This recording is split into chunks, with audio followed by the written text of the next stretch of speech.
এক জানালা রাত্রি আমার কাটলো কেমন করে, মোগল সরাই প্যাসেঞ্জারে বৃষ্টি নামলো তোরে। বৃষ্টি নামলো ভীরু ধান ক্ষেত ভালোবাসার মতো, আলোর পথে আলোর পথ আলিঙ্গনরত। এক জানালা বৃষ্টি আমার কাটলো কেমন করে, বৃষ্টি থামলো সাঁকোর তলায় এক পৃথিবী করে। মা জননী বসে আছেন চোখের সামনে খালি, শহরে কাজ নিতে পালায় বলাই বনমালী।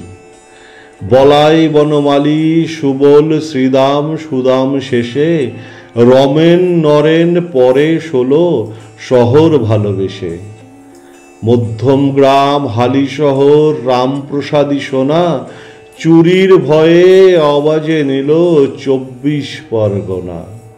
মাগো ভীষণ ঘুম পেয়েছে আমায় রক্ষা করো, বলতে বলতে সামলে নিলাম আকাশ জড়সড়। আকাশ আমার বুকের নিচে মাথা গুঁজবার আশায় জড়ো হলো, কে আর তবু এক ভিড় লোক হাসায়। দুহাত থেকে ছিটকে গেল কাঁপা হাতের কুপি, চোখ ধাঁধানো আলো ছুঁড়ল কে এক বহুরূপী। এক আলালের ঘরের দুলাল গাড়ির মধ্যে জাগে, বাংলাদেশের পাতা ছিঁড়ল ভূগোলের বই থেকে। সুপ্রভাত। হ্যাঁ, ঠিকই ধরেছেন, এক জানালা রাত্রি আমার কবিতাটির লেখক অলোক রঞ্জন দাশগুপ্ত মহাশয় আজকের দিনে অর্থাৎ 6 অক্টোবর 1933 খ্রিস্টাব্দে জন্মগ্রহণ করেন। তার প্রাথমিক শিক্ষা শান্তিনিকেতনের বিশ্বভারতীতে, তারপর উচ্চশিক্ষা লাভের জন্য প্রথমে সেন্ট জেভিয়ার্স কলেজে, তারপর প্রেসিডেন্সি কলেজে এবং অবশেষে কলকাতা বিশ্ববিদ্যালয় থেকে ভারতীয় কবিতায় গীতি বিষয়ে পিএইচডি করেন। পিএইচডি শেষ করে তিনি 1957 থেকে 1971 খ্রিস্টাব্দ পর্যন্ত যাদবপুর বিশ্ববিদ্যালয়ে তুলনামূলক সাহিত্য ও বাংলা বিষয়ে অধ্যাপনা করেন। পর তিনি হ্যামলড ফাউন্ডেশন ফেলোশিপে জার্মানিতে যান। সেখানে হাইডেলবার্গ বিশ্ববিদ্যালয়ের দক্ষিণ এশিয়ান ইনস্টিটিউটে শিক্ষকতা করেন।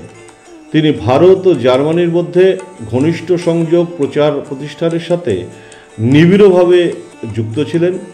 1985 খ্রিস্টাব্দে জার্মান সরকার গোটে পুরস্কারের মাধ্যমে দুটি ভিন্ন সংস্কৃতিকে একত্রিত করার তার অবদানের জন্য তাকে অভিনন্দন জানিয়েছেন।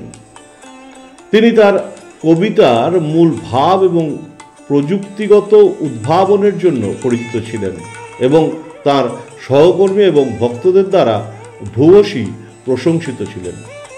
তার ছন্দ নৈপুণ্য ভাষার শিল্পকর্ম কাব্য অবয়বকে মৌলিকতা দিয়েছে এবং একই সাথে বিপ্লব মনস্কতা এবং ঐতিহ্যের পুনরাবিষ্কারের ক্ষমতা কাব্যজগৎকে মনোরম করেছে। তিনি 20টির বেশি কবিতার বই লিখেছেন। বাংলা এবং সাঁওতালি কবিতা ও নাটক, ইংরেজি এবং জার্মান ভাষার অনুবাদ করেছেন এবং জার্মান ফরাসি সাহিত্য থেকে বাংলা অনুবাদ করেছেন। তিনি কলকাতা বিশ্ববিদ্যালয় কর্তৃক 1983 খ্রিস্টাব্দে সুধা বসু পুরস্কার, 1985 খ্রিস্টাব্দে আনন্দ পুরস্কার এবং 2004 খ্রিস্টাব্দে রবীন্দ্র পুরস্কারে ভূষিত হন। এছাড়া 1985 এবং 2005 খ্রিস্টাব্দে প্রবাসী ভারতীয় সম্মান পেয়েছেন। তিনি তার বই মরবি করাতের জন্য 1992 খ্রিস্টাব্দে সাহিত্য একাডেমি পুরস্কার প্রাপ্ত হন। জন্মদিনে বাংলা সাহিত্যের এই বিশিষ্ট ব্যক্তিত্বকে জানাই বিনম্র শ্রদ্ধা ও প্রণাম। নমস্কার।